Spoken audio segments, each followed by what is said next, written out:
What's poppin', everybody? It's a Sable 4. I have a bunch of things to discuss today regarding our upcoming set, Fusion Strike.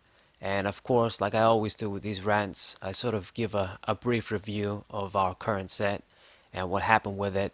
Evolving Skies, it was definitely a big release. There was a lot of big stuff in that set, and mostly collectible, I would say. A lot of the better cards there are collectible and competitive. Like a lot of the evolutions like Jolteon, Glaceon, even Leafeon, Rayquaza, of course. They can be good decks with the right list and the right player. But to be honest, if I had to describe the recent months in the standard format, it would be the invasion of the Drizzly Inteleon family, as I like to call it. In a way, it's kind of weird, as this Inteleon line didn't even come in Evolving Skies. I mean, you can get the secret rare version of the Rapid Strike Inteleon, but that card came in Chill and Rain, and of course the Drizzly that lets you search a trainer card when it evolves came in the first Sword and Shield set, Repentant and Shine Legends. The point is that it can't be denied that this is the meta engine right now. It has been for a while. It's been paired up with basically any V and VMAX attacker you can imagine, and you can't even blame everybody that's using it. With Inteleon, you basically have free damage counters every turn on your opponent's Pokemon, allowing you to get easier one-hit KOs or set up two-hit KOs with whatever attacker you're pairing them with. There's obvious synergy with cards like Jolteon VMAX. I mean, if not for these cards, maybe Jolteon VMAX wouldn't be as good as it is right now. Other Pokemon like Sableye use it. Of course, there's the Rapid Strike, Urshifu VMAX using it. You can throw those guys in with Zacian. And of course, it's not just free damage counters with Inteleon. Drizzly gives you that speed and consistency to get that stage 2 line quickly out. And you can read those bonuses. You don't even have to go that direction. You can just use Drizzly and search a supporter if you need to. Just search whatever you need. It's a consistency card too. And it's just too good of a meta engine. That's why it's being so popular. Normally you'd expect Rayquaza VMAX and the Fluffy combination to be the hot thing from Evolving Skies, and in a way it kind of still is. It is a very powerful deck when it works right, but at least to me, it appears you're better off just using a specific regular V or VMAX attacker, cheap energy just like Jolteon, that just pairs up well with the Inteleon Drizzly engine, and you have a much more reliable deck that way. And it also counters small Pokemon like Fluffy trying to evolve, and then you can easily just kill them off. We don't have any Mew for bench protection, which really just makes sure all of these snipers and spreaders are very effective. So it would appear to me this is the way to go. And it's kind of proven with everybody using the engine and pairing it up with all these different attackers. Now, going into the Fusion Strike set, we have a sort of strange situation here with this one. The main core of our English Fusion Strike set is going to be the Japanese Fusion Art set. That's 100 cards. I reviewed it. And there's a bunch of obvious power cards over there and different attackers. I'll talk about them a bit later. But it's strange in the sense that it would normally be combined with a few other Japanese sets.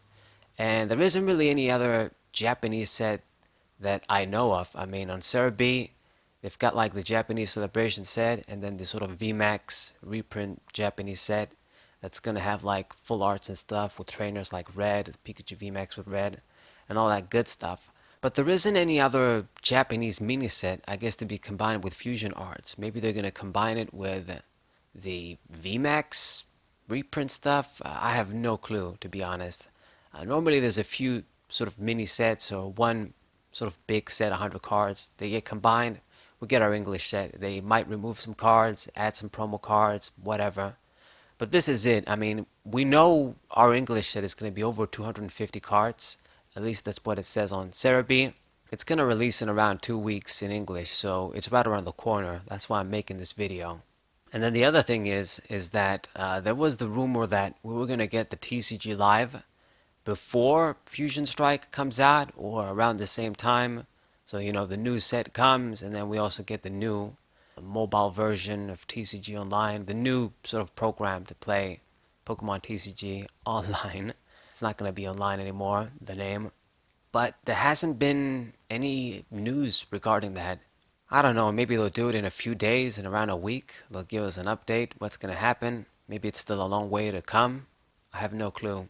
So at least to me, it is kind of strange. Now, I guess from what you can expect from Fusion Strike is the new archetype, the Fusion Strike archetype basically, and a lot of powerful attackers, a lot of powerhouse Pokemon.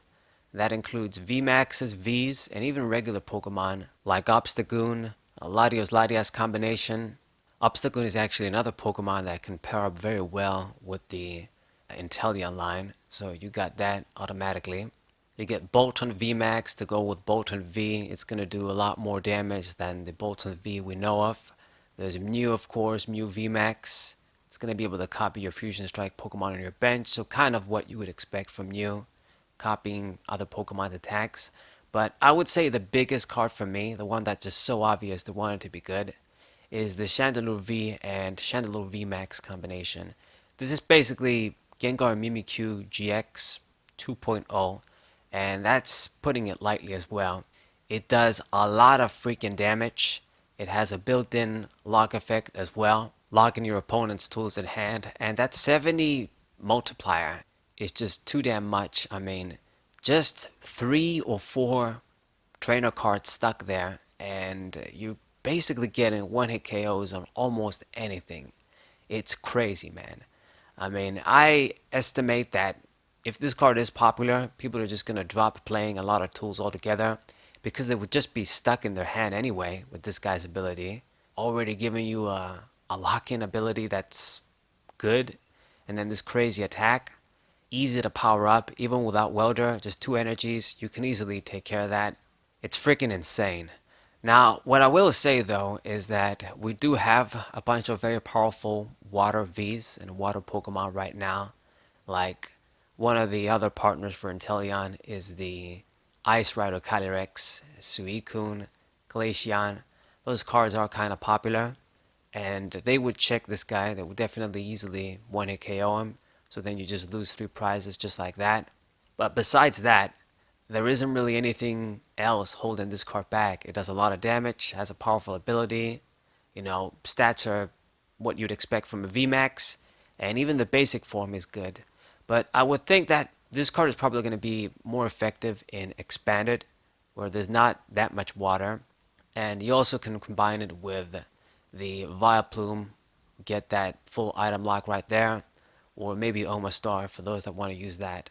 So I would definitely be interested in using it in Expanded. Expanded is basically a hell format. It's been like this for years, and I have a very big love-hate relationship with it. It's more of a hate relationship, but it's the only way to try a combination like this over there. Vileplume, use it with this Chandelure. Genesect V deserves a mention in this set as well. It's not as good as I originally thought it was. I think I must have misread it. I thought you drew cards for each single strike Pokemon you have there. Like if you have 3 or 4, you're going to draw straight 4. But it's actually up to the Pokemon you have. So you're going to need to have a low hand size to really take advantage of this card. But it's still a very good ability, and you can get multiple times per turn as well. So this guy is definitely good, and then Tsareena VMAX is another very powerful VMAX attacker that's most likely definitely going to be an expanded option because you kind of need the Skyfield to get full advantage of this card and do all the crazy damage you can do. But I guess we'll see what happens. And speaking of expanded, I can't forget the Butterfree line too.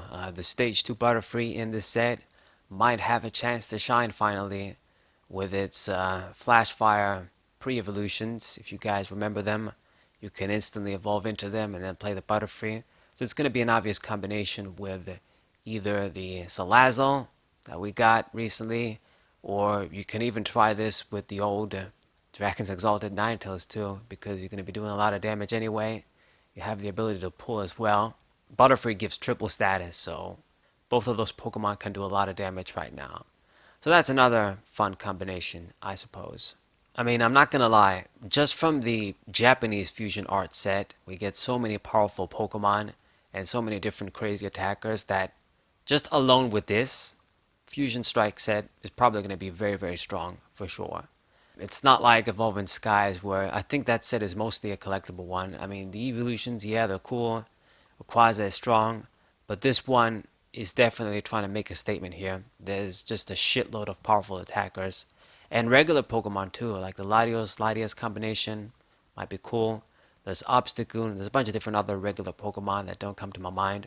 Lots of different expanded decks, new archetypes. It's just so strange that we don't know what else they're gonna combine this with. You know, the fusion art set. What else are they gonna put in for it to be 250 cards, over 250 cards? And is Pokemon TCG Live really gonna come along with this set? Anyways, this is my rant for the day, I guess. Upcoming set and overview of the current standard format, like I always do. I think this just might be the sort of sign that the, I guess, vmax era is coming to a close, even if it's early. They might, in the end, combine the fusion art set with like the reprint stuff, like the Pikachu VMAX with red on it, all the VMAX Climax set, I think it's called, Japanese. Combine it with fusion arts, and then after 3 months, we're gonna get the Fusion Star era beginning, I guess, with the Arceus game. I don't know though, because normally, you know, when a video game comes out like the new game, it kind of takes for them a few months to get that TCG set that corresponds with that new game. I mean, it happened pretty much every time that I can remember. You know, with Primal Clash, it came a lot later. When ORAS came out, same with X and Y, it came like 2 or 3 months after the X and Y game came out. So I don't know about that. I mean, I have no clue, but I just don't know what they're gonna put in along with the fusion art set in English. But maybe you guys know. Maybe I'm missing something. This is the video. Hope you guys enjoyed it. Subscribe to the channel, leave a like, share this video with your friends, and be on the lookout for Fusion Strike. It's definitely gonna make a big impact in standard for sure. Saber 4 was a